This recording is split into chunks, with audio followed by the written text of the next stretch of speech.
Le mardi 12 janvier, un séisme de magnitude 7,3 a frappé Port-au-Prince, Haïti, laissant la ville en ruine.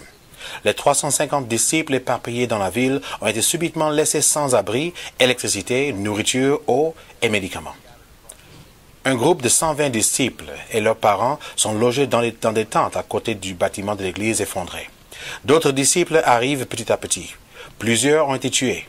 Malheureusement, 50 autres sont toujours portés disparus.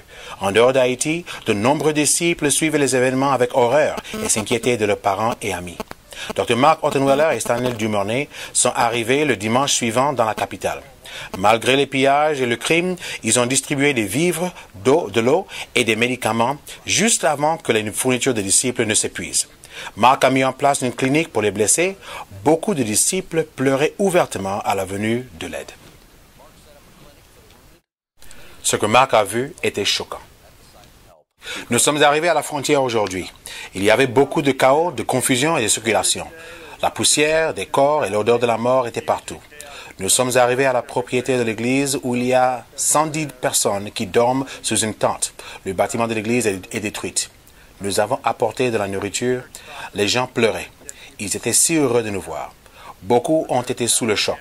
Un grand nombre de blessés. Aussi, beaucoup de personnes sont portées disparues. Plus de la moitié de l'Église a perdu des parents proches. La moitié ont perdu leur maison complètement. Certains des enfants ont perdu leurs parents, d'autres toute leur famille. Un enfant de 10 ans était dans une maison qui s'est effondrée sur lui. Il était le seul qui a survécu. Bientôt, il y aura la maladie car les conditions ne sont pas sanitaires. Il n'y a pas d'eau. Ils ont été ravis de nous voir. Cela leur a donné de l'espoir et de l'encouragement. Certains ne pouvaient pas parler car ils avaient peur de s'effondrer. Ils essayaient seulement de survivre en ce moment. Ils sont très contents pour tout l'appui qu'ils ont reçu et ils ne pouvaient croire la quantité de nourriture, d'eau et de médicaments qui sont arrivés aujourd'hui. Il semble qu'ils ont maintenant suffisamment de nourriture pour environ une semaine. Nous avons besoin d'envoyer plus de personnes et de fournitures jusqu'à ce que les choses se stabilisent. On peut pas acheter de la nourriture facilement. Absolutely. They're excited about all the support they've gotten. They couldn't believe the amount of food and medicine and water that came in today. They just were in shock. I think we've got enough here for about a week. So we may have to send people, supplies, things over about once a week for a few weeks until things stabilize. Nous avons demandé à Randy Jordan, à Hope Worldwide, quels sont les besoins primaires. La nourriture et l'eau.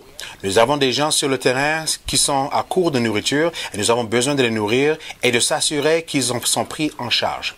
Deuxièmement, nous avons besoin de les rattacher à des soins médicaux et nous travaillons dur pour se faire cela. Troisièmement, nous devons leur trouver un endroit pour vivre. Ils vivent par terre. La vague de compassion est étonnante. Mais la réponse demeure la même pour l'instant. Maintenant, nous avons besoin de dons d'argent pour contribuer à cet effort de secours. Nous avons besoin d'équipements et de fournitures et nous devons les amener à Haïti aussi vite que nous le pouvons. How do you feel about the help from the United States? Comment sentez-vous de l'aide que vous recevez des États-Unis? Je pense que son gros bagage qui fait, ça rappelle une veuve là, qui te gagne non seulement un petit farine avec un petit huile.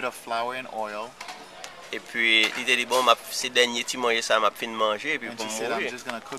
Mais dans tout ça, nous avons gagné en tout.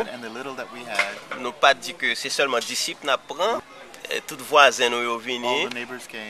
Bien que ça ne gagné un petit, nous décidons de partager la veille. Nous fait mon Dieu confiance. Quel est le frère dit, ça ne gagne tellement petit. Sometimes the brother said what we have is so small.